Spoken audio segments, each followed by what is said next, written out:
उत अवरंग के नंदन दो, अयो फेर चंबल तड़ सो। दो दिशन ते बजे नगारे, रण सिंगे बड़ शब्द उठारे। चौबई उत अवरंग के नंदन दो।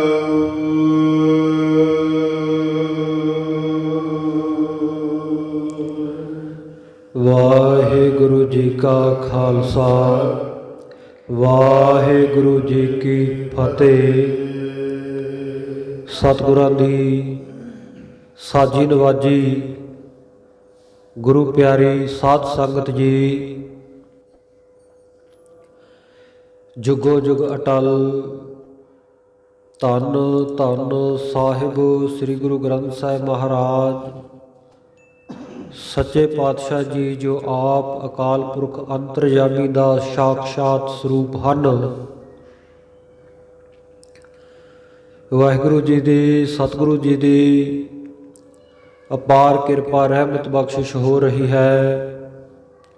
सतगुरु जी की दया का सदका गुरुद्वारा शहीद बाबा निहाल सिंह जी नगर तलण विखे संध्या दे दीवान विच सतगुरु जी की पवित्र बाणी दे इलाही कीर्तन होए ਹਨ। उपरंत गुरु के ग्रंथी ਸਿੰਘਾਂ ने निता प्रति के नेम के मुताबिक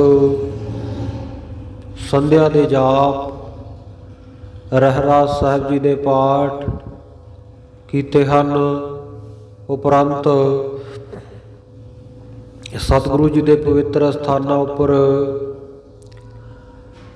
जो गुर इतिहास की लड़ीवार कथा चल रही है, तिस विच हाजिर जा भरन का समा आया है। सतगुरु साहिब जी की रहमत का सदका दशमेश पिता नीले दे शाह असवार कलगियां वाले शहनशाह अमृत के दाते सरबंसदानी साहिब कमाल धन धन साहिब श्री गुरु गोबिंद सिंह साहिब जी महाराज, तिन्हां दी किरपा सदका सतगुरु साहिब जी का जो जीवन इतिहास भाई साहब भाई संतोख सिंह जी ने 10 पातशाहियां का विस्तार पूर्वक 14 भागां दे विच सारा गुर इतिहास वर्णन किया है। तिस दी कथा आपां लंबे समय तो सरवण करते आ रहे हाँ।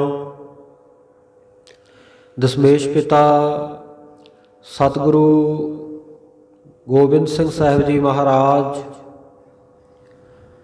मालवे की धरती नूं ताਰਨ उपरंत पड़ाव दर पड़ाव दक्षिण दिशा वाल वध रहे हैं। इधर दक्षिण दे विच ही सतगुरु साहिब जी नूं खबर मिलती है कि दिल्ली का बादशाह नौरंगा जफरनामा पढ़ के उहदे पाप अंदरों इन्ने कंब गए कि वह मर गया है। उधर दूजे पासे औरंगजेब के 2 पुत्र हैं जीवित, जिहड़े 2-3 संतानां इहदियां पहलां मर चुकियां। वड्डा पुत्र जिहड़ा है बहादुर शाह और इस तरह दूसरा पुत्र तारा आजम।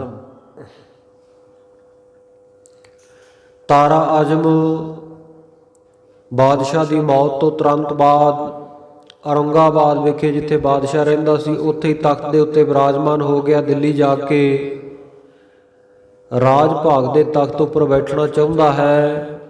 22 लाख फौज इसने अपने अधीन कर लई है।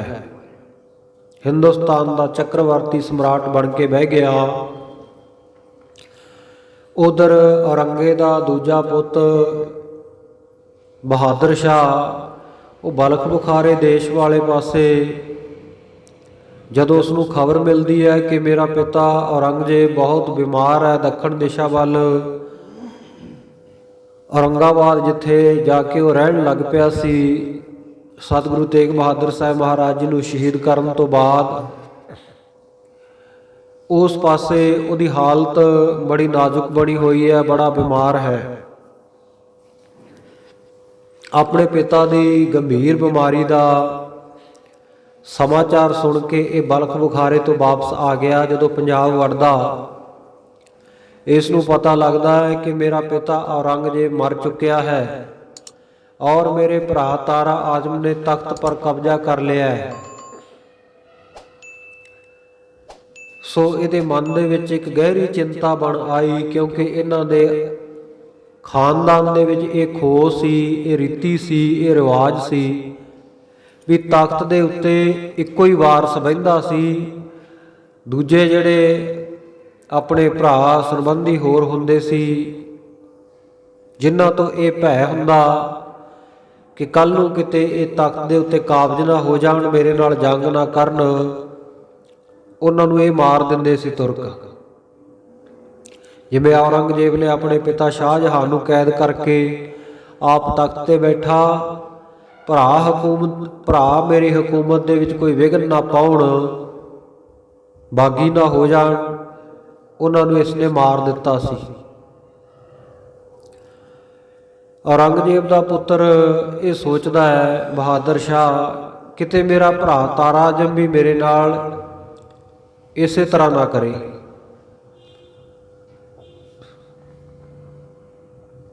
ਜੇ ਮੈਂ ਉਹਦੇ ਦੇਸ਼ ਵਿੱਚ ਰਹਿੰਦਾ ਹਾਂ ਤਾਂ ਉਹ ਮੈਨੂੰ ਕਿਤੋਂ ਵੀ ਬੜੀ ਆਸਾਨੀ ਨਾਲ ਗ੍ਰਿਫਤਾਰ ਕਰਵਾ ਸਕਦਾ ਹੈ, ਗ੍ਰਿਫਤਾਰ ਕਰਵਾ ਕੇ ਮਾਰ ਦੇਵੇਗਾ। ਇਸ ਕਰਕੇ ਮੈਨੂੰ ਆਹ ਦੇਸ਼ ਛੱਡ ਕੇ ਵਾਪਸ ਕਿਸੇ ਹੋਰ ਦੇਸ਼ ਵਿੱਚ ਜਾ ਕੇ ਰਹਿ ਲੈਣਾ ਚਾਹੀਦਾ। ਫਿਰ ਸੋਚਦਾ ਆਖਰ ਮੇਰਾ ਭਰਾ ਹੈ, ਮੈਂ ਉਸਦੇ ਕੋਲ ਜਾਂਦਾ ਹਾਂ, ਉਸਦੀ ਸ਼ਰਨ ਜਾਵਾਂਗਾ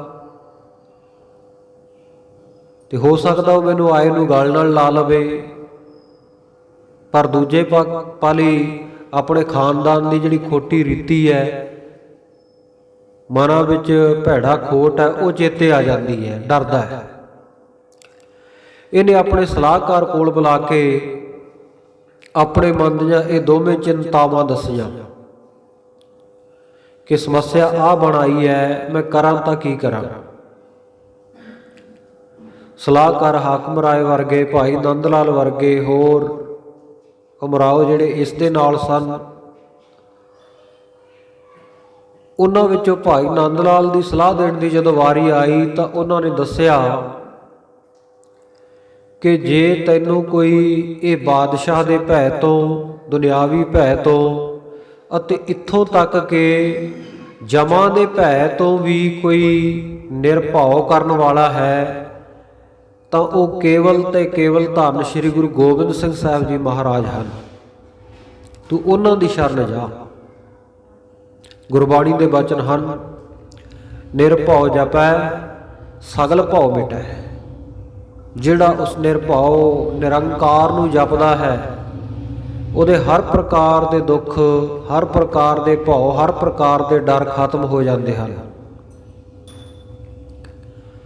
ਇਹਨੇ ਆਖਿਆ ਕਿ ਨੰਦ ਲਾਲ, ਤੂੰ ਮੇਰਾ ਬੜਾ ਗੂੜਾ ਮਿੱਤਰ ਹੈ, ਮੇਰਾ ਇਹ ਕੰਮ ਵੀ ਤੂੰ ਹੀ ਕਰ ਸਕਦਾ, ਤੂੰ ਹੀ ਜਾ ਕੇ ਸਤਿਗੁਰੂ ਸਾਹਿਬ ਜੀ ਦੇ ਕੋਲ ਬੇਨਤੀ ਕਰ। ਹੋ ਸਕਦਾ ਜੇ ਮੈਂ ਸਿੱਧੇ ਮੱਥੇ ਜਾਵਾਂ ਤੇ ਉਹ ਮੇਰੀ ਬੇਨਤੀ ਨਾ ਮੰਨਣ, ਕਿਉਂਕਿ ਮੇਰਾ ਪਿਤਾ ਔਰੰਗਜ਼ੇਬ ਐਡਾ ਜ਼ੁਲਮੀ ਸੀ।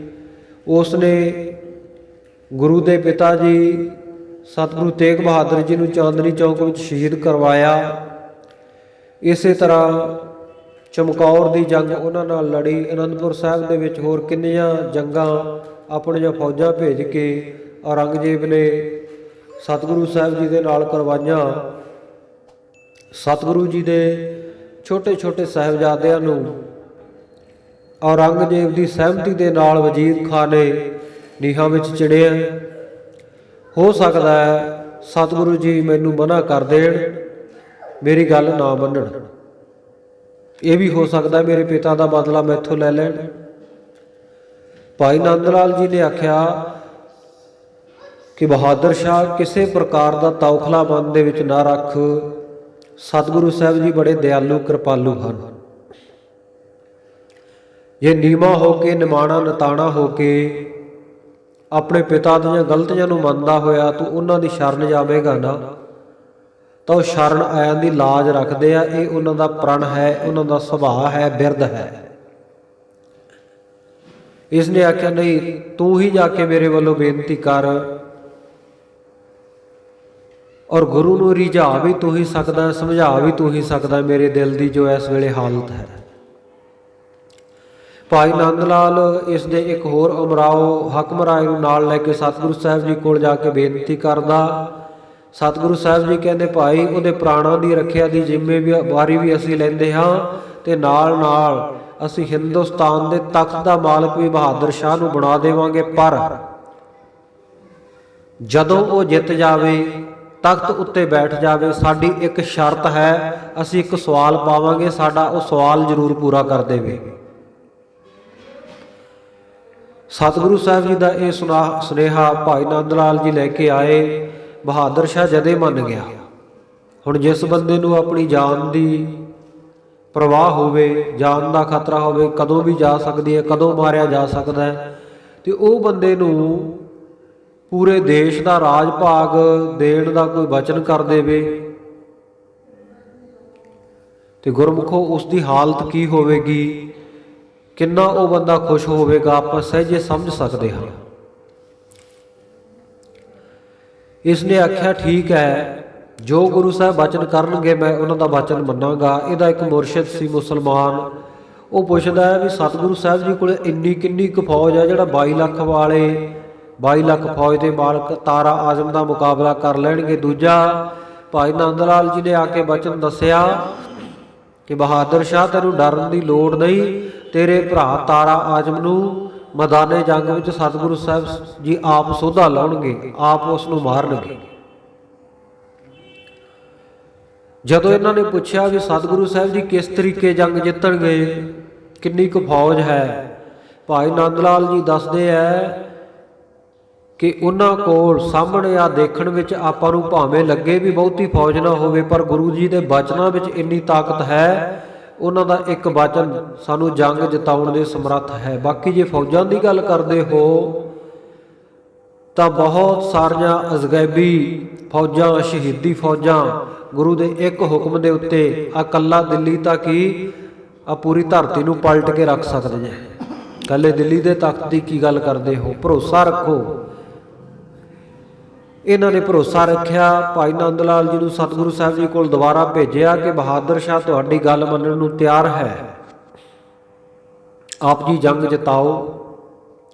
ਸਤਿਗੁਰੂ ਸਾਹਿਬ ਜੀ ਕਹਿੰਦੇ ਜਾਓ ਬਹਾਦਰ ਸ਼ਾਹ ਨੂੰ ਕਹੋ ਫੌਜ ਇਕੱਠੀ ਕਰੇ ਜਿੰਨੀ ਕੋ ਕਰ ਸਕਦਾ ਹੈ, ਤੇ ਆਪਣੇ ਭਰਾ ਤਾਰਾ ਆਜ਼ਮ ਨੂੰ ਉਹ ਔਰੰਗਾਬਾਦ ਤੋਂ ਚੱਲਿਆ ਹੋਇਆ ਰਸਤੇ ਵਿੱਚ ਹੀ ਘੇਰ ਲਵੇ, ਉਹਦੇ ਨਾਲ ਡਟ ਕੇ ਮੁਕਾਬਲਾ ਕਰੇ। ਮਹਾਰਾਜ ਬਹਾਦਰ ਸ਼ਾਹ ਨੇ ਆਖਿਆ ਵੀ ਆਪ ਜੀ ਖੁਦ ਮੈਦਾਨੇ ਜੰਗ ਵਿੱਚ ਆਓ। ਸਤਿਗੁਰੂ ਸਾਹਿਬ ਜੀ ਕਹਿੰਦੇ ਆਵਾਂਗੇ। ਉਹਨਾਂ ਨੂੰ ਹੌਸਲਾ ਦੇਣ ਵਾਸਤੇ ਭਾਈ ਧਰਮ ਸਿੰਘ ਵਰਗੇ ਯੋਧਿਆਂ ਸੂਰਮਿਆਂ ਨੂੰ ਸਤਿਗੁਰੂ ਸਾਹਿਬ ਜੀ ਨੇ ਭੇਜ ਦਿੱਤਾ। ਕਹਿੰਦੇ ਜਾਓ, ਜਾ ਕੇ ਬਹਾਦਰ ਸ਼ਾਹ ਦੀ ਜਿੱਤ ਕਰਵਾ ਦਿਓ ਖਾਲਸਾ ਜੀ। ਸਤਿਗੁਰੂ ਜੀ ਦੇ ਸੂਰਮੇ ਪਹੁੰਚ ਗਏ। ਇੱਧਰ ਪੰਜਾਬ ਦੀ ਧਰਤੀ ਤੋਂ ਹੁੰਦਾ ਹੋਇਆ ਇਹ ਦਿੱਲੀ ਨਹੀਂ ਗਿਆ। ਬਹਾਦਰ ਸ਼ਾਹ ਹੌਲੀ ਹੌਲੀ ਫੌਜ ਇਕੱਠੀ ਕਰਦਾ ਆਇਆ। 7,000 ਫੌਜ ਇਹਨੇ ਇਕੱਠੀ ਕਰ ਲਈ। ਅਗਾਂਹ 22 ਲੱਖ ਫੌਜ ਹੈ, ਇਹਦੇ ਕੋਲ 7 ਲੱਖ ਫੌਜ ਹੈ।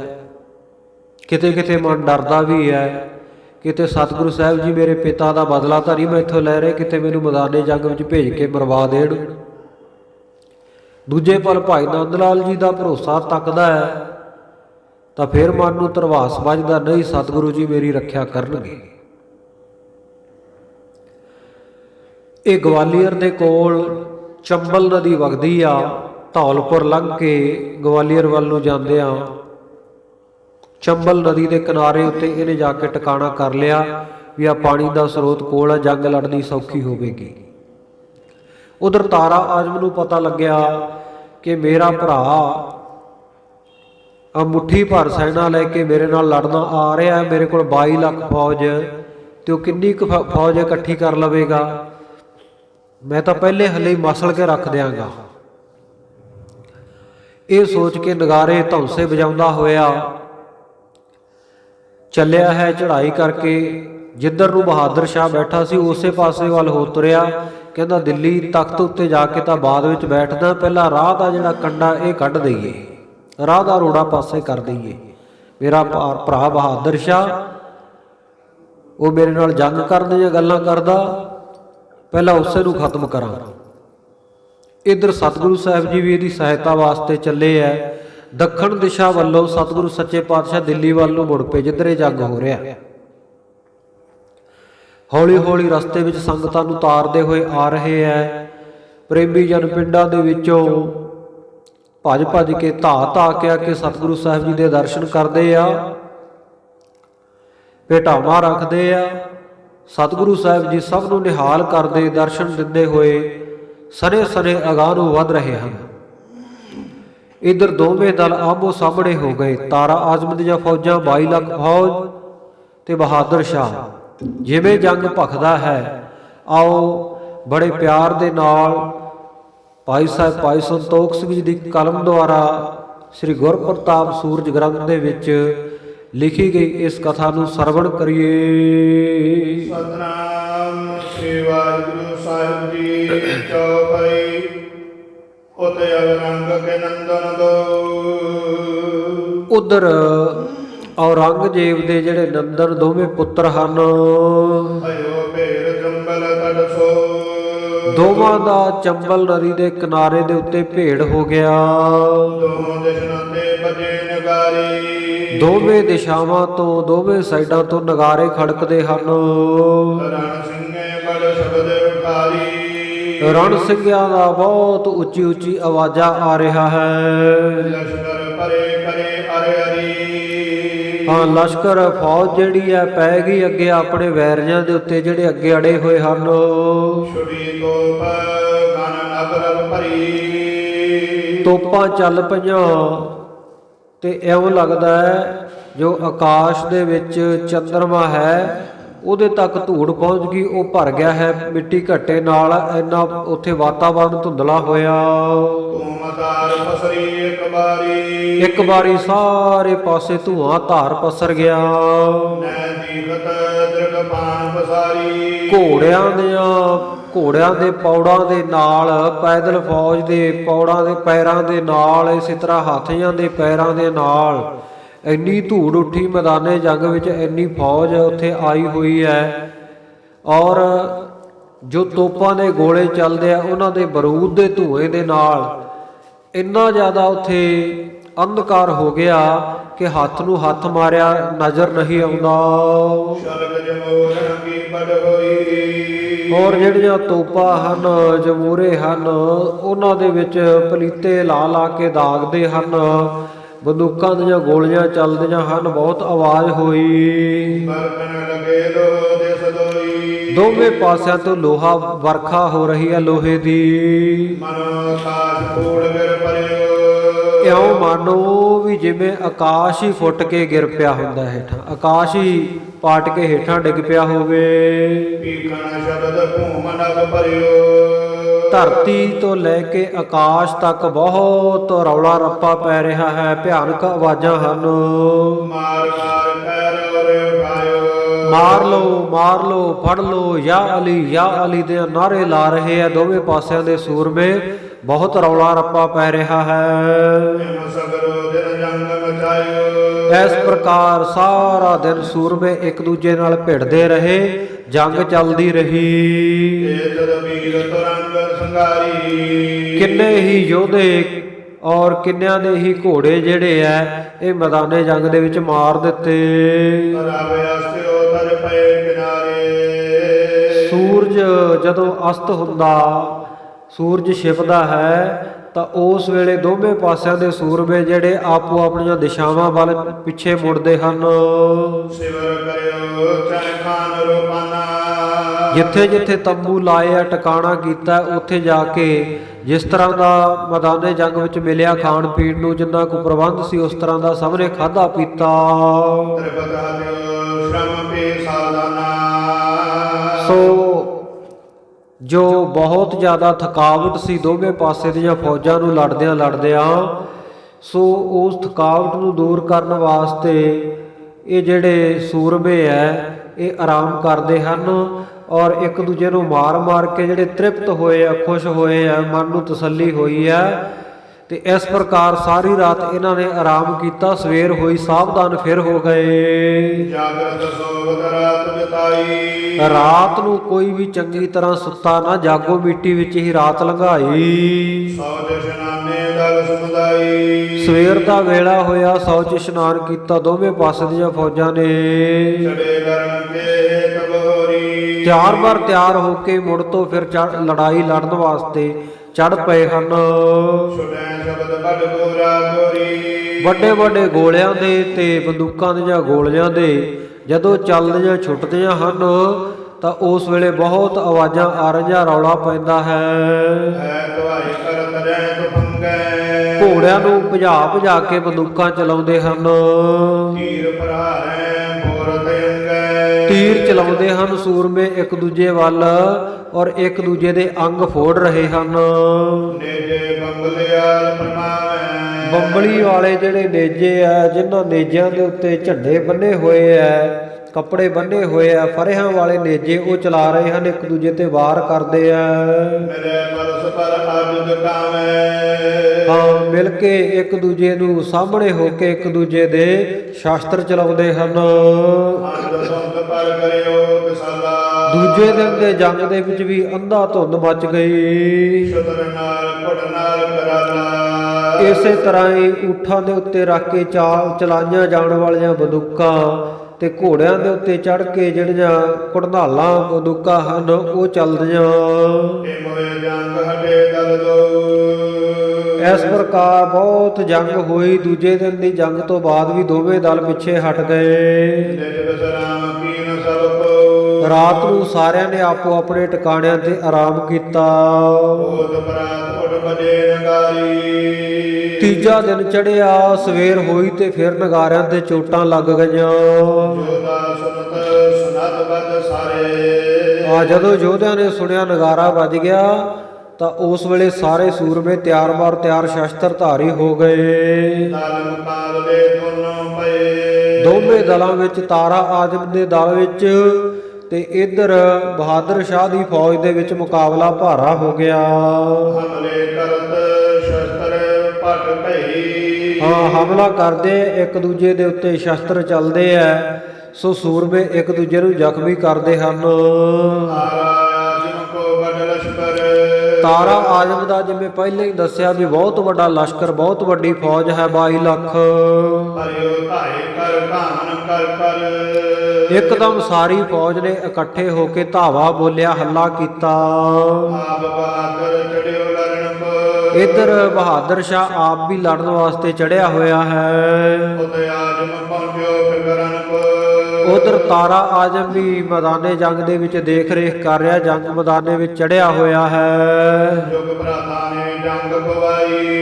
ਦੋਵੇਂ ਭਰਾਵਾਂ ਨੇ ਇਸ ਤਰ੍ਹਾਂ ਜੰਗ ਪਵਾਈ ਹੋਈ ਹੈ, ਮੈਦਾਨੇ ਜੰਗ ਦੇ ਵਿੱਚ ਜੂਝ ਰਹੇ ਹਨ। ਦੋਵੇਂ ਪਾਸੇ ਤੋਂ ਤਫੰਗਾ ਬੰਦੂਕਾਂ ਚੱਲ ਰਹੀਆਂ, ਤੋਪਾਂ ਬਹੁਤ ਸਾਰੀਆਂ ਚੱਲਦੀਆਂ। ਇੱਧਰ ਜਿਹੜਾ ਬਹਾਦਰ ਸ਼ਾਹ ਹੈ ਉਹ ਆਪਣੇ ਘੋੜੇ ਦੀ ਅੰਬਾਰੀ ਉੱਤੇ ਬੈਠਾ ਹੈ। ਭਾਈ ਧਰਮ ਸਿੰਘ ਨੂੰ, ਸਤਿਗੁਰੂ ਜੀ ਦੇ ਭੇਜੇ ਹੋਏ ਸਿੰਘ ਨੂੰ ਆਪਣੇ ਕੋਲ ਬਿਠਾ ਰੱਖਿਆ, ਇਹਦੇ ਡਰਦੇ ਮਾਰੇ ਨੇ। ਔਰ ਸਤਿਗੁਰੂ ਸਾਹਿਬ ਜੀ ਦੀ ਗਾਥਾ, ਸਤਿਗੁਰੂ ਜੀ ਦੀਆਂ ਕਈਆਂ ਹੋਈਆਂ ਗੱਲਾਂ ਨੂੰ ਮੁੱਖੋਂ ਬੋਲਦੇ ਹਨ ਕਿ ਸਤਿਗੁਰੂ ਸੱਚੇ ਪਾਤਸ਼ਾਹ ਜੀ ਦੂਰੋਂ ਹੀ ਇਸ ਜੰਗ ਨੂੰ ਦੇਖ ਰਹੇ ਹਨ। ਆ ਦੇਖੋ, ਦੋਵੇਂ ਦਿਸ਼ਾਵਾਂ ਤੋਂ ਤਾਂ ਬਹੁਤ ਭਾਰੀ ਹਮਲਾ ਹੋ ਰਿਹਾ ਹੈ। ਇਹ ਹਾਥੀ ਦੇ ਉੱਤੇ ਬੈਠਾ ਦੂਰ ਤੱਕ ਜੰਗ ਦੇਖ ਰਿਹਾ ਤੇ ਸੋਚਦਾ ਸਤਿਗੁਰੂ ਸਾਹਿਬ ਜੀ ਤਾਂ ਬਹੁਤ ਦੂਰ ਹੈ, ਹਾਲੇ ਤੱਕ ਇੱਥੇ ਪਹੁੰਚੇ ਨਹੀਂ ਹਨ। ਦੁਬਾਰਾ ਪੜ੍ਹਿਓ ਜੀ ਪੰਕਤੀ। ਮੈਦਾਨੇ ਜੰਗ ਵਿੱਚ ਦੇਖ ਰਿਹਾ ਹੈ ਬਹਾਦਰ ਸ਼ਾਹ ਕਿ ਸੂਰਮੇ ਜਿਹੜੇ ਪਰਸਪਰ ਆਪਸ ਦੇ ਵਿੱਚ ਲੜ ਰਹੇ ਹਨ, ਤਬ ਚਿਤ ਵਿਉਚਿਤ ਬੜੈ ਰਹਿੰਗੀ। ਉਸ ਵੇਲੇ ਇਹ ਮੈਦਾਨੇ ਜੰਗ ਦੇ ਵਿੱਚ ਇੱਕ ਇਹ ਚਿਤਵਨੀ ਚਿਤਵਦਾ ਹੈ ਤੇ ਮਨ ਵਿੱਚ ਵਿਚਾਰ ਆਉਂਦਾ ਹੈ ਕਿ ਮੇਰੇ ਜਿਹੜੇ ਸੂਰਮੇ ਆ ਭਾਵੇਂ ਗਿਣਤੀ ਵਿੱਚ ਥੋੜੇ ਹੈ ਪਰ ਫਿਰ ਵੀ ਬੜੀ ਬਹਾਦਰੀ ਨਾਲ ਲੜ ਰਹੇ ਹਨ। ਇਹ ਵੱਡੇ ਸੂਰਮੇ ਹਨ ਜਿਹੜੇ ਵੱਡੀ ਭਾਰੀ ਫੌਜ ਦੇ ਨਾਲ ਲੜਨਗੇ। ਵਿਜੈ ਭਈ ਗੁਰ ਸਵਾਲ ਕਰੈਂਗੀ। ਤੇ ਇਹ ਸੋਚਦਾ ਹੈ ਕਿ ਜਿਸ ਬਹਾਦਰੀ ਨਾਲ ਮੇਰੀ ਥੋੜੀ ਫੌਜ ਲੜ ਰਹੀ ਹੈ, ਇਹਨਾਂ ਨੇ ਤਾਂ ਬੜੇ ਥੋੜੇ ਸਮੇਂ ਦੇ ਵਿੱਚ ਹੀ ਤਾਰਾ ਆਜ਼ਮ ਦੀ ਫੌਜ ਖਤਮ ਕਰ ਦੇਣੀ ਹੈ, ਜੰਗ ਜਿੱਤ ਲੈਣੀ ਹੈ। ਜਦੋਂ ਮੈਂ ਜੰਗ ਜਿੱਤ ਗਿਆ, ਮੇਰੀ ਵਿਜੇ ਹੋ ਗਈ, ਜੰਗ ਫਤਿਹ ਹੋ ਗਈ, ਮੈਂ ਜਿੱਤ ਗਿਆ, ਫਿਰ ਮਨ ਵਿੱਚ ਸੋਚਦਾ ਵੀ ਸਤਿਗੁਰੂ ਨੇ ਜਿਤਾ ਤਾਂ ਦੇਣੀ ਹੈ, ਪਰ ਸਤਿਗੁਰੂ ਨੇ ਇਹ ਬਚਨ ਕੀਤਾ ਹੈ ਵੀ ਮੈਨੂੰ ਇੱਕ ਸਵਾਲ ਪਾਉਣਗੇ, ਇੱਕ ਮੇਰੇ ਤੋਂ ਕੋਈ ਕੰਮ ਉਹਨਾਂ ਨੇ ਕਿਹਾ ਵੀ ਤੇਰੇ ਤੋਂ ਪੂਰਾ ਕਰਾਉਣਾ ਹੈ। ਜਦੋਂ ਮੈਂ ਜੰਗ ਜਿੱਤ ਜਾਵਾਂਗਾ ਤਾਂ ਉਹ ਕੈਸਾ ਸਵਾਲ ਕਰਨਗੇ। ਮਾਂ ਬਿਕਮ ਤਉ ਦਿਉ ਨ ਜਾਈ। ਜੇ ਸਤਿਗੁਰੂ ਸਾਹਿਬ ਜੀ ਨੇ ਕੋਈ ਔਖੀ ਗੱਲ ਕਹਿ ਦਿੱਤੀ ਤੇ ਫਿਰ ਮੇਰੇ ਤੋਂ ਤਾਂ ਪੂਰੀ ਨਹੀਂ ਹੋਣੀ। ਹੋਏ ਸੁਖੈਨ ਮੈਂ ਦਿਉ ਬਨਾਈ। ਹਾਂ, ਜੇ ਹੋਈ ਕੋਈ ਸੌਖੀ ਗੱਲ, ਸਤਿਗੁਰੂ ਸਾਹਿਬ ਜੀ ਨੇ ਕੋਈ ਸੌਖਾ ਹੀ ਕੰਮ ਕਿਹਾ ਤਾਂ ਫੇਰ ਕਹਿੰਦੇ ਮੈਂ ਸਤਿਗੁਰੂ ਜੀ ਦਾ ਕੰਮ ਕਰ ਦੇਵਾਂਗਾ। ਨਾਇ ਤਾਂ ਕਰੂੰਗੋ ਜਬ ਕਹੈ। ਇਹਦੇ ਮਨ ਦੇ ਵਿੱਚ ਖਟਿਆਈ ਆ ਗਈ ਆਪਣੀ ਫੌਜ ਨੂੰ ਜਿੱਤਦਾ ਦੇਖ ਕੇ ਵੀ ਜੇ ਸਤਿਗੁਰੂ ਸਾਹਿਬ ਜੀ ਨੇ ਕੋਈ ਔਖਾ ਕੰਮ ਕਿਹਾ, ਸੌਖਾ ਹੋਇਆ ਤਾਂ ਮੈਂ ਕਰ ਦਊਂਗਾ, ਜੇ ਔਖਾ ਕਿਹਾ ਤਾਂ ਮੈਂ ਮੁੱਕਰ ਜਾਊਂਗਾ। ਫਿਰ ਮੈਂ ਸਤਿਗੁਰੂ ਸਾਹਿਬ, ਜਦੋਂ ਮੈਂ ਜਿੱਤ ਹੀ ਗਿਆ ਇੱਕ ਵਾਰ ਤੇ ਫਿਰ ਸਤਿਗੁਰੂ ਸਾਹਿਬ ਜੀ ਨੇ ਕੀ ਕਰ ਲੈਣਾ। ਕਹਿੰਦਾ ਜੇ ਫਿਰ ਮੈਨੂੰ ਕੋਈ ਔਖਾ ਕੰਮ ਕਹਿਣਗੇ ਤਾਂ ਮੈਂ ਟਾਲ ਦੇਵਾਂਗਾ। ਇਸ ਪ੍ਰਕਾਰ ਮਨ ਰਣਕ ਲਹੈ। ਇਸ ਪ੍ਰਕਾਰ ਮਨ ਦੇ ਵਿੱਚ ਇਹ ਚਿਤਵਨੀ ਚਿਤਵਦਾ ਹੋਇਆ, ਇਹੋ ਜਿਹੀਆਂ ਵਿਚਾਰਾਂ ਕਰਦਾ ਹੋਇਆ ਜੰਗ ਦੇਖ ਰਿਹਾ ਹੈ। ਹਮਲਾ ਭਇਓ ਸੈਨ ਸਮੁਦਾਇਆ। ਜਿਉਂ ਹੀ ਬਹਾਦਰ ਸ਼ਾਹ ਦੇ ਮਨ ਵਿੱਚ ਆਹ ਖਿਆਲ ਆਇਆ ਵੀ ਮੈਂ ਬਾਅਦ ਵਿੱਚ ਮੁੱਕਰ ਜਾਊਂਗਾ, ਸਤਿਗੁਰੂ ਸਾਹਿਬ ਜੀ ਦਾ ਵਚਨ ਪੂਰਾ ਨਹੀਂ ਕਰੂੰਗਾ, ਤਾਂ ਇੱਕਦਮ ਜਿਹੜੀ ਫੌਜ ਸੀ ਤਾਰਾ ਆਜ਼ਮ ਦੀ, ਇਹਦੀ ਥੋੜੀ ਸੈਨਾ ਉੱਤੇ ਧਾ ਕੇ ਪੈ ਗਈ। ਸ਼ਾਹ ਬਹਾਦਰ ਸ਼ੋਰ ਪਲਾਇਆ। ਔਰ ਐਡਾ ਜ਼ੋਰਦਾਰ ਹੱਲਾ ਹੋਇਆ ਇਹਨਾਂ ਉੱਤੇ ਕਿ ਬਹਾਦਰ ਸ਼ਾਹ ਮੈਦਾਨੇ ਜੰਗ ਛੱਡ ਕੇ ਭੱਜ ਲਿਆ। ਭਾਜੇ ਸੁਭਾਗ ਧੀਰ ਨੈ ਧਰਈ। ਇਹਦੇ ਨਾਲ ਦੇ ਸੂਰਮੇ ਵੀ ਜਦੋਂ ਫੌਜ ਦਾ ਮੁਖੀ ਰਾਜਾ ਹੀ ਇਹਨਾਂ ਦਾ ਭੱਜ ਲਿਆ ਤੇ ਫੌਜਾਂ ਕਿੱਥੋਂ ਖੜਨ, ਉਹਨਾਂ ਨੇ ਵੀ ਧੀਰਜ ਨਾ ਧਰਿਆ, ਹੌਸਲਾ ਹਾਰ ਗਏ, ਉਹ ਵੀ ਭੱਜ ਤੁਰੇ। ਅਜਬ ਪ੍ਰਬਲ ਦਲ ਕਿਆਰਨ ਕਰਈ। ਕਹਿੰਦੇ ਵੀ ਅੱਗੇ ਜਿਹੜਾ ਦਲ ਆ ਉਹ ਤਾਂ ਬੜਾ ਪ੍ਰਬਲ ਹੈ, ਬੜਾ ਬਲ ਵਾਲਾ ਹੈ, ਬੜਾ ਸ਼ਕਤੀਸ਼ਾਲੀ ਹੈ, ਤੇ ਅਸੀਂ ਮੈਦਾਨੇ ਜੰਗ ਵਿੱਚ ਕੀ ਕਰ ਸਕਦੇ ਹਾਂ। ਉਹ ਸੋਚ ਕੇ ਭੱਜ ਲਈਆਂ ਫੌਜਾਂ ਬਹਾਦਰ ਸ਼ਾਹ ਦੀਆਂ। ਸੰਧਿਆ ਕੋ ਤਰਿਓ ਵਿੱਚ ਡੇਰੀ। ਉਧਰ ਕੁਦਰਤੀ ਸਮਾਂ ਜਿਹੜਾ ਸੀ ਸਾਧ ਸੰਗਤ ਜੀ, ਉਹ ਵੀ ਸ਼ਾਮ ਦਾ ਹੋ ਗਿਆ, ਜੰਗ ਖਤਮ ਹੋਣ ਦਾ ਹੀ ਸਮਾਂ ਸੀ। ਸੰਧਿਆ ਹੋਈ, ਸ਼ਾਮ ਦਾ ਸਮਾਂ ਹੋਇਆ ਤੇ ਆਪਣੇ ਡੇਰੇ ਟਿਕਾਣੇ ਪਹੁੰਚ ਗਏ। ਸੰਗੜ ਦੇ ਉਡ ਚਿੰਤ ਬਨੇਰੀ। ਪਰ ਚਿੱਤੇ ਦਾ ਬੜਾ ਡਰਿਆ ਹੋਇਆ ਵੀ ਬੜਾ ਸੰਕਟ ਆ ਪਿਆ। ਮੈਂ ਤਾਂ ਸੋਚਦਾ ਸੀ ਮੈਂ ਜਿੱਤ ਜਾਊਂਗਾ, ਪਰ ਤਾਰਾ ਆਜ਼ਮ ਦੀ ਫੌਜ ਦਾ ਇੱਕਦਮ ਇੰਨਾ ਉਹਨਾਂ ਨੇ ਜ਼ੋਰਦਾਰ ਹੱਲਾ ਬੋਲਿਆ, ਇਹ ਮੁਸੀਬਤ ਵਿੱਚ ਪਿਆ ਹੋਇਆ ਸੋਚਦਾ ਹੈ। ਨੰਦ ਲਾਲ ਕੋ ਲੀਨ ਬੁਲਾਈ। ਡਰੇ ਹੋਏ ਨੇ ਬਹਾਦਰ ਸ਼ਾਹ ਨੇ ਭਾਈ ਨੰਦ ਲਾਲ ਜੀ ਨੂੰ ਕੋਲ ਬੁਲਾਇਆ। ਭਇਓ ਗੁਰੂ ਟਿਕ ਦੂਰ ਨ ਜਾਈ। ਕਹਿੰਦਾ ਭਾਈ ਨੰਦ ਲਾਲ ਜਲਦੀ ਨਾਲ ਸਤਿਗੁਰੂ ਸਾਹਿਬ ਜੀ ਦੇ ਕੋਲ ਜਾਓ। ਕਦਮ ਪਦਮ ਕੋ ਨਮੋ ਕਰਿਓ। ਸਤਿਗੁਰੂ ਸਾਹਿਬ ਜੀ ਦੇ ਪਵਿੱਤਰ ਚਰਨ ਕਮਲਾਂ ਉੱਤੇ ਨਮਸਕਾਰ ਕਰੋ। ਮੇਰੋ ਸਗਲ ਪ੍ਰਸੰਗ ਸੁਨੇਓ। ਜਾ ਕੇ ਮੇਰੀ ਆ ਸਾਰੀ ਹਾਲਤ ਸਤਿਗੁਰੂ ਜੀ ਨੂੰ ਦੱਸੋ। ਆਦੋ ਸੰਗ ਮਮ ਪਿਤਾ ਜਗਾਰੀ। ਨਾਲੇ ਬੇਨਤੀ ਕਰੋ ਮੇਰੇ ਵੱਲੋਂ ਕਿ ਸਤਿਗੁਰੂ ਸਾਹਿਬ ਜੀ ਮੇਰੇ ਪਿਤਾ ਨੇ, ਬਹਾਦਰ ਸ਼ਾਹ ਦੇ ਪਿਤਾ ਨੇ ਤਾਂ ਜ਼ਰੂਰ ਆਪ ਜੀ ਦੇ ਨਾਲ ਵਿਗਾੜੀ ਹੈ। ਸੋ ਅਪਰਾਧੀ ਲਿਓ ਵਿਚਾਰੀ। ਤੇ ਕਹਿੰਦੇ ਇਹ ਵੀ ਵਿਚਾਰ ਕਰ ਲਓ, ਮੈਂ ਵੀ ਮੰਨਦਾ ਹਾਂ ਕਿ ਮੇਰਾ ਪਿਤਾ ਔਰੰਗਜ਼ੇਬ ਅਪਰਾਧੀ ਸੀ ਤੁਹਾਡਾ। ਮੈਂ ਗੁਲਾਮ ਸੰਗਰਾਵਰ ਤੇਰਾ। ਤੇ ਮਹਾਰਾਜ ਸੱਚੇ ਪਾਤਸ਼ਾਹ ਮੈਂ ਤਾਂ ਤੁਹਾਡੇ ਗੁਲਾਮਾਂ ਵਰਗਾ ਹਾਂ, ਤੁਹਾਡਾ ਦਾਸ ਹਾਂ। ਤੁਮ ਬਚ ਪਰ ਵਿਸ਼ਵਾਸ ਗੜੇਰਾ। ਤੁਹਾਡੇ ਬਚਨ ਦੇ ਉੱਤੇ ਵੱਡਾ ਵਿਸ਼ਵਾਸ ਕਰਕੇ ਜਿਵ ਕੋ ਸੁਣ ਰਣ ਮੰਡਿਓ ਆਈ। ਤੇ ਮੈਂ ਤਾਂ ਰਣ ਵੰਡਿਆ, ਮੈਦਾਨੇ ਜੰਗ ਤਾਂ ਮੱਲਿਆ, ਆ ਕੇ ਜੰਗ ਤਾਂ ਕਰਨ ਆਇਆ ਕਿਉਂਕਿ ਤੁਸੀਂ ਬਚਨ ਕੀਤਾ ਕਿ ਤੇਰੀ ਮਦਦ ਕਰਾਂਗੇ, ਤੈਨੂੰ ਜਿਤਾਵਾਂਗੇ। ਨਤ ਮੈਂ ਕਾਮ ਨਾ ਕੁਛ ਬਨ ਆਈ। ਨਹੀਂ ਤਾਂ ਮਹਾਰਾਜ ਸੱਚੇ ਪਾਤਸ਼ਾਹ ਮੈਂ ਕੀ ਹਾਂ, ਮੇਰੇ ਤੋਂ ਤਾਂ ਕੁਝ ਵੀ ਨਹੀਂ ਬਣ ਆਉਂਦਾ। ਕਉ ਪਿਆਲ ਵਿਰਾਇਤ ਜਾਈ। ਮੈਂ ਤਾਂ ਇਹੀ ਸੋਚਦਾ ਸੀ ਵੀ ਕਹੂੰ ਪਲਾਏ ਬਲਾਇਤ ਜਾਏ, ਮੈਂ ਤਾਂ ਇੱਥੋਂ ਭੱਜ ਕੇ ਪਲਾਇਨ ਕਰਕੇ ਕਿਸੇ ਹੋਰ ਦੇਸ਼ ਵਿੱਚ ਚਲਿਆ ਜਾਵਾਂ। ਜੀਵਤ ਸੁਖ ਸੋ ਖਾਣਾ ਖਾਤ, ਤੇ ਜੇ ਮੈਂ ਭੱਜ ਜਾਂਦਾ ਤੇ ਘੱਟੋ ਘੱਟ ਉੱਥੇ ਜਿਉਂਦਾ ਤਾਂ ਰਹਿੰਦਾ, ਸੁੱਖ ਦੀ ਰੋਟੀ ਤਾਂ ਖਾਂਦਾ। ਤੁਮਰੇ ਕਹੇ ਆਣ ਕਰ ਦਰਿਓ, ਮਹਾਰਾਜ ਮੈਂ ਤਾਂ ਤੁਹਾਡੇ ਕਹਿਣ ਕਰਕੇ, ਤੁਹਾਡੇ ਬਚਨ ਕਰਕੇ ਹੀ ਕਰਨੇ ਕਰਕੇ ਮੈਂ ਆ ਮੈਦਾਨੇ ਜੰਗ ਵਿੱਚ ਆਣ ਕੇ ਲੜਿਆ ਹਾਂ ਆਪਣੇ ਭਰਾ ਦੇ ਨਾਲ। ਆਗ ਪਹੁੰਚ ਇਹਾਂ ਮੈਂ ਮਰਿਓ, ਤੇ ਮੈਂ ਤਾਂ ਇੱਥੇ ਨਾ ਹੱਕਾ ਹੀ ਬਿਨਾਂ ਕਸੂਰੇ ਆ ਕੇ ਪਹੁੰਚ ਕੇ ਮਰਦਾ ਹਾਂ। ਤੁਮਰੀ ਸਹਿਤ ਨਹਿ ਸਹਾਇਤਾ ਪਾਈ, हे ਸਤਿਗੁਰੂ ਜੀ, ਤੁਹਾਡੇ ਵੱਲੋਂ ਹਾਲੇ ਤੱਕ ਮੈਨੂੰ ਕੋਈ ਸਹਾਇਤਾ ਪ੍ਰਾਪਤ ਨਹੀਂ ਹੋਈ। ਆਤ ਭਰਾਤਾ ਜੈ ਕਿਮ ਕਰ ਆਈ, ਆਪ ਜੀ ਕਿਰਪਾ ਕਰੋ, ਆ ਕੇ ਮੇਰੇ ਭਰਾ ਤਾਰਾ ਆਜਮ ਨੂੰ ਮਾਰ ਦਿਓ, ਜਿਸ ਕਰਕੇ ਮੇਰੀ ਜਿੱਤ ਹੋਵੇ। ਦਸ ਗੁਣ ਅਦਕ ਮਰੈ ਕਿਮ ਮਾਰੀ, ਮੇਰੇ ਕੋਲੇ ਜਿਹੜੀ ਫੌਜ ਹੈ ਬਹੁਤ ਥੋੜੀ ਹੈ, ਅੱਗੇ 10 ਗੁਣਾ ਫੌਜ ਹੈ ਮੇਰੇ ਨਾਲੋਂ, ਮੇਰੀ ਫੌਜ ਦੇ ਨਾਲੋਂ, ਤੇ ਉਹ ਮਾਰਿਆ ਕਿਵੇਂ ਮਰਨ ਸਾਡੇ ਤੋਂ। ਬਲ ਨਿਰਬਲ ਔਰ ਸਗਲ ਵਿਚਾਰੀ, ਤੇ ਮਹਾਰਾਜ ਸੱਚੇ ਪਾਤਸ਼ਾਹ ਹੁਣ ਤੁਸੀਂ ਮਨ ਦੇ ਵਿੱਚ ਸੋਚੋ, ਤੇ ਮੈਂ ਵੀ ਇਹ ਗੱਲ ਨੂੰ ਵਿਚਾਰਦਾ ਹਾਂ। ਤੇ ਇੱਕ ਬਲੀ ਹੈ, ਇੱਕ ਨਿਰਬਲ ਹੈ, ਇੱਕ ਪਾਸੇ ਥੋੜੀ ਫੌਜ ਹੈ, ਇੱਕ ਪਾਸੇ ਬਹੁਤ ਫੌਜ ਹੈ, ਉਹਨਾਂ ਦਾ ਜ਼ੋਰ ਬਹੁਤਾ ਹੈ, ਇਹ ਮੈਂ ਵਿਚਾਰਿਆ ਹੈ। ਮਾਨਿਓ ਕੇਵਲ ਬਾਤ ਤੁਮਾਰੋ, ਪਰ ਮਹਾਰਾਜ ਸੱਚੇ ਪਾਤਸ਼ਾਹ ਮੈਂ ਕਿਸੇ ਚੀਜ਼ ਦਾ ਖਿਆਲ ਕੀਤੇ ਬਿਨਾਂ ਸਿਰਫ ਤੁਹਾਡਾ ਬਚਨ ਮੰਨਿਆ, ਔਰ ਨ ਹਿਰਦੈ ਕਛੁ ਵਿਚਾਰੋ, ਹੋਰ ਨਹੀਂ ਮੈਂ ਹਿਰਦੇ ਵਿੱਚ ਕੁਝ ਵੀ ਵਿਚਾਰਿਆ, ਦਿਲ 'ਚ ਵਿਚਾਰ ਨਹੀਂ ਕੀਤੀ ਕੋਈ। ਨਾ ਕੈ ਕਰਤ ਹੋ ਅਨੁਸਾਰੇ, ਤੇ ਮਹਾਰਾਜ ਸੱਚੇ ਪਾਤਸ਼ਾਹ ਹੁਣ ਆਪ ਜੀ ਕਿਉਂ ਨਹੀਂ ਆ ਕੇ ਮੇਰੀ ਸਹਾਇਤਾ ਕਰਦੇ। ਤੁਮ ਲੰਬ ਨਯਨ ਉਪਾਏ, ਮੈਨੂੰ ਤਾਂ ਤੁਹਾਡਾ ਹੀ ਆਸਰਾ, ਤੁਹਾਡੀ ਓਟ ਹੈ, ਤੇ ਹੋਰ ਕੋਈ ਉਪਾਏ ਨਹੀਂ ਮੇਰੇ ਕੋਲ, ਹੋਰ ਯਤਨ ਕੋਈ ਬਣ ਨਹੀਂ ਆਉਂਦਾ। ਪਿਤ ਕੋ ਦੋਸ਼ ਨ ਮੋ ਪਰ ਧਰੀਐ, ਆਪ ਜੀ ਕਿਰਪਾ ਕਰੋ, ਮੇਰੇ ਪਿਤਾ ਦਾ ਦੋਸ਼ ਮੇਰੇ ਤੇ ਨਾ ਧਰੋ, ਮੇਰੇ ਪਿਤਾ ਦੇ ਗੁਨਾਹਾਂ ਦੀ ਸਜ਼ਾ ਮੈਨੂੰ ਨਾ ਦਿਓ। ਬਿਰਦ ਜਾਨ ਸ਼ੁਭ ਰੱਛਾ ਕਰੀਐ, ਆਪ ਜੀ ਆਪਣਾ ਬਿਰਦ ਜਾਣ ਕੇ, ਪਰਨ ਜਾਣ ਕੇ ਮੇਰੀ ਰੱਖਿਆ ਕਰੋ। ਸੁਨ ਕੈ ਨੰਦ ਲਾਲ ਚੜ ਗਇਓ, ਬਹਾਦਰ ਸ਼ਾਹ ਨੇ ਜਦੋਂ ਕਿਹਾ ਨਾ ਵੀ ਆਹ ਸਭ ਕੁਝ ਜਾ ਕੇ ਸਤਿਗੁਰੂ ਸਾਹਿਬ ਜੀ ਕੋਲ ਮੇਰੇ ਵੱਲੋਂ ਕਹਿ ਦਈ, ਉਸ ਵੇਲੇ ਸੁਣ ਕੇ ਭਾਈ ਨੰਦ ਲਾਲ ਜੀ ਘੋੜਾ ਸਵਾਰ ਹੋ ਕੇ ਗਏ। ਸ਼ੀਘਰ ਪਹੁੰਚ ਬਰ ਦਰਸ਼ਨ ਭਇਓ, ਜਲਦੀ ਹੀ ਪਹੁੰਚ ਕੇ ਸਤਿਗੁਰੂ ਸਾਹਿਬ ਜੀ ਦੇ ਦਰਸ਼ਨ ਕੀਤੇ। ਨਮੋ ਕੀਨ ਬਿਰਤਾਂਤ ਸੁਨਾਇਓ, ਨਮਸਕਾਰ ਕਰਕੇ ਆ ਸਾਰਾ ਹਾਲ ਜੋ ਹਾਲ ਪਾਰਿਆ ਪਾਉਂਦਾ ਸੀ ਬਹਾਦਰ ਸ਼ਾਹ ਸਤਿਗੁਰੂ ਸਾਹਿਬ ਜੀ ਨੂੰ ਸੁਣਾਇਆ ਭਾਈ ਨੰਦ ਲਾਲ ਨੇ। ਸ਼ਾਹ ਬਹਾਦਰ ਬਹੁ ਦੁਖ ਪਾਇਓ, ਕਹਿਣ ਲੱਗਾ ਮਹਾਰਾਜ ਸੱਚੇ ਪਾਤਸ਼ਾਹ ਬਹਾਦਰ ਸ਼ਾਹ ਮੈਦਾਨੇ ਜੰਗ ਵਿੱਚ ਫਿਰਦਾ ਇਸ ਵੇਲੇ ਬੜਾ ਹੀ ਦੁਖੀ ਹੈ।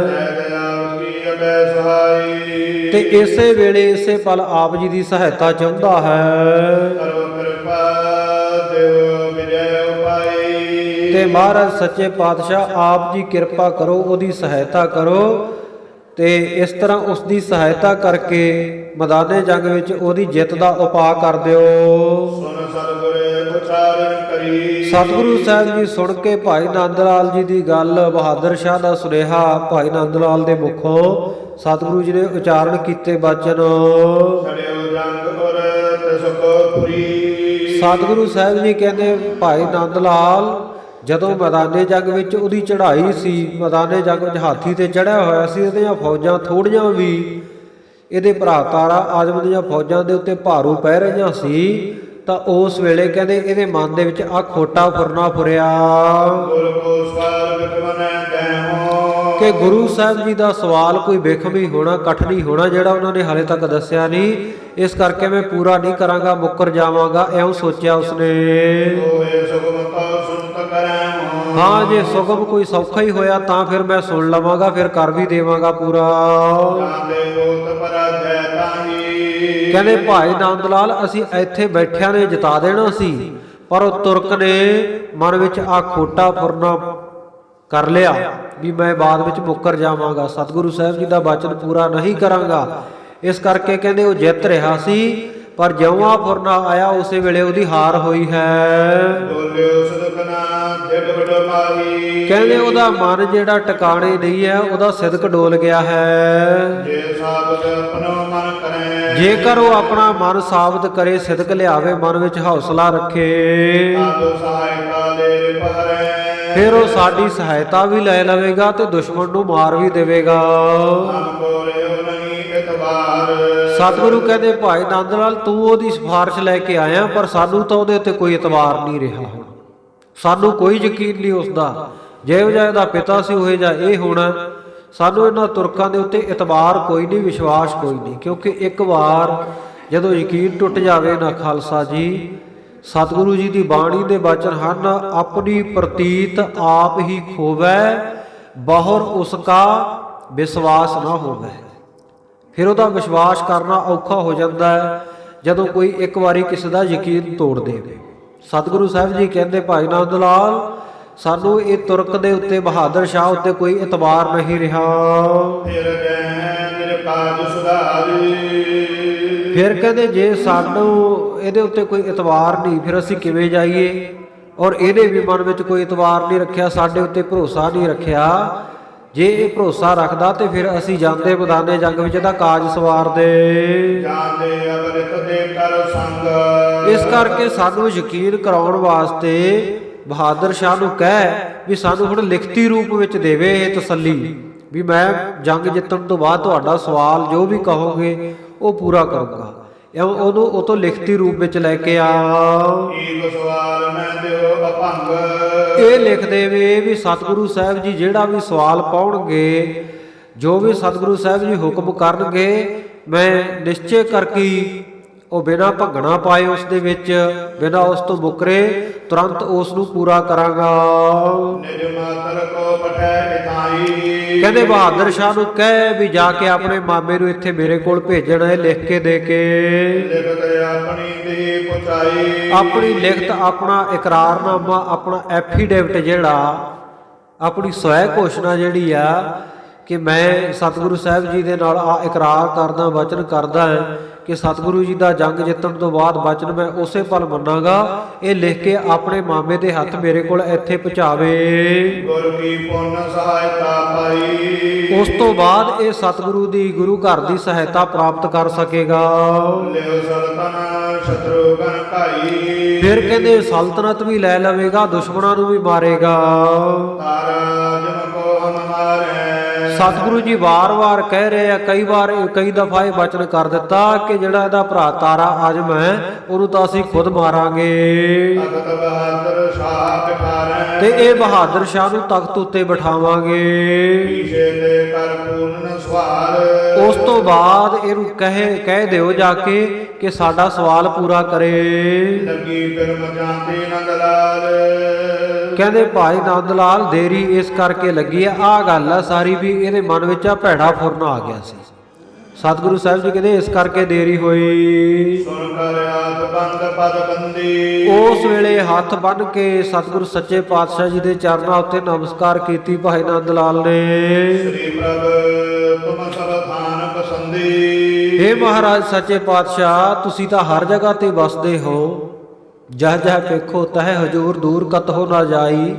ਰੱਬ ਰਹਿਆ ਸਰਵਤਰ ਮੈਂ ਮਨ ਸਦਾ ਧਿਆਇਆ। ਤੁਸੀਂ ਤਾਂ ਮਹਾਰਾਜ ਹਰ ਜਗ੍ਹਾ ਤੇ ਵਿਆਪਕ ਹੋ।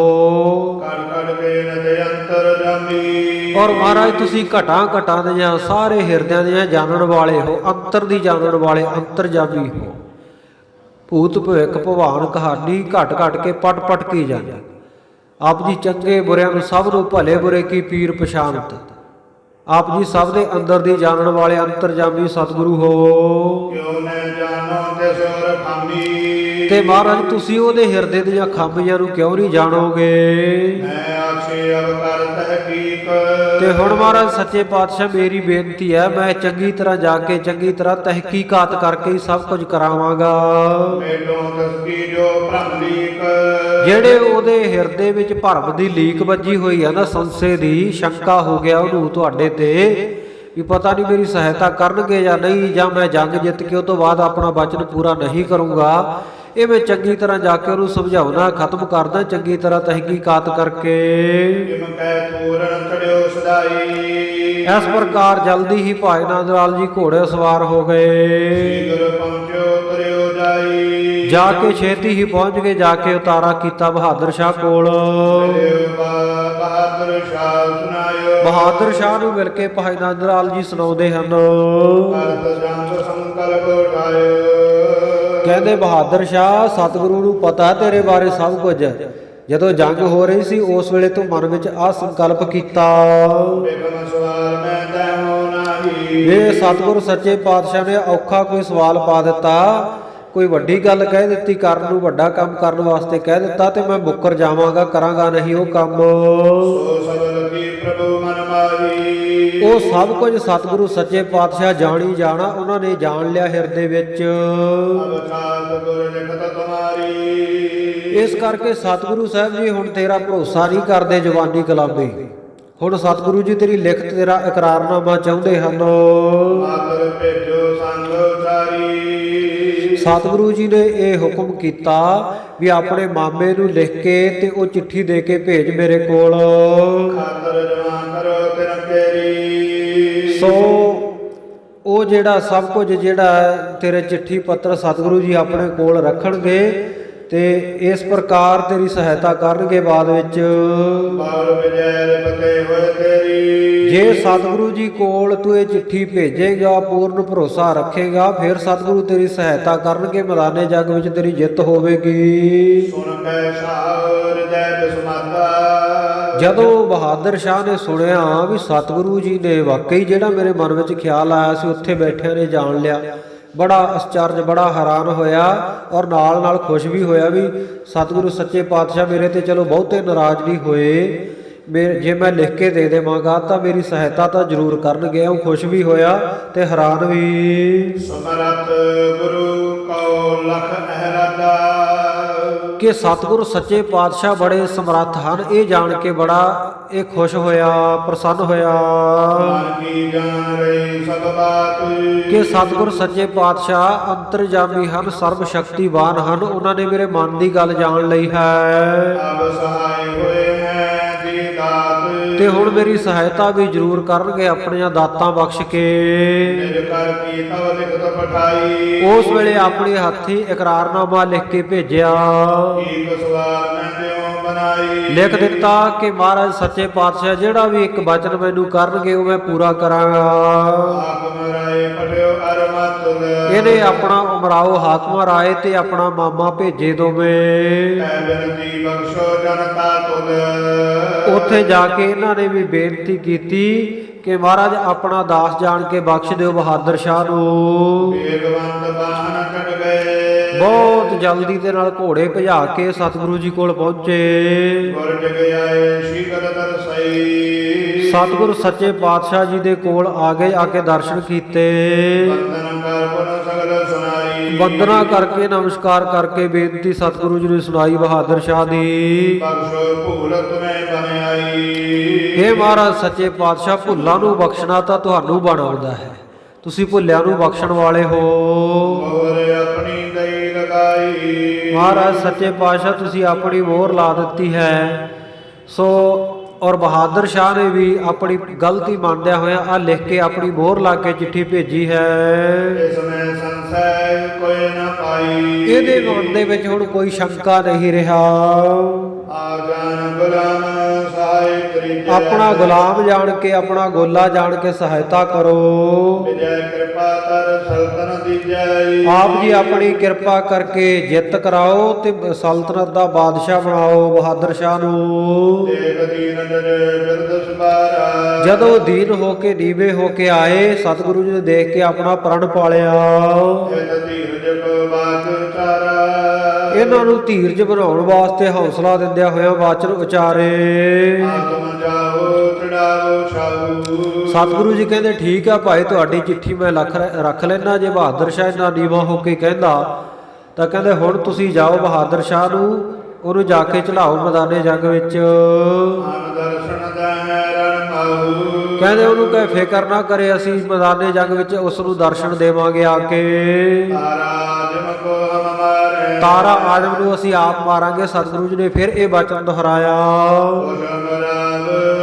ਸਤ ਸਮੇਤ ਵਿਦਾਰੇ।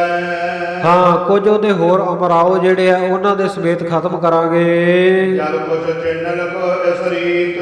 ਜਦੋਂ ਕਹਿੰਦੇ ਤੁਸੀਂ ਕੁਝ ਚਿੰਨ ਜਾਣੋਗੇ, ਇਸ ਪ੍ਰਕਾਰ ਦੀ ਰੀਤੀ ਉੱਥੇ ਇਸ ਤਰ੍ਹਾਂ ਦਾ ਵਰਤਾਰਾ ਵਰਤਦਾ ਦੇਖੋਗੇ, ਜਾਣੋਗੇ। ਅਡੋ ਲਰਨ ਤੇ ਹੋਏ ਨਿਦਰ ਨਿਰਭੀਤ।